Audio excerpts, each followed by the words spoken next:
Hi everyone. In today's video, we are going to solve a very simple but interesting Python program. This is where we write a function that takes a list of lowercase letters and returns a dictionary with each lowercase letter as the key and its uppercase version as the value. Let me explain how we do it. So first, we define a function called mapping, and it takes one argument, which is a list of letters. Inside the function, we create an empty dictionary. We'll use this dictionary to store the lowercase letter as the key and its uppercase form as the value. Now, we use a for loop to go through each letter in the list. For each letter, we simply use the upper function.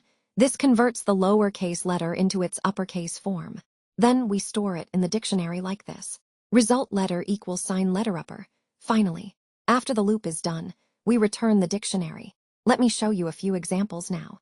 As you can see, the program is working perfectly.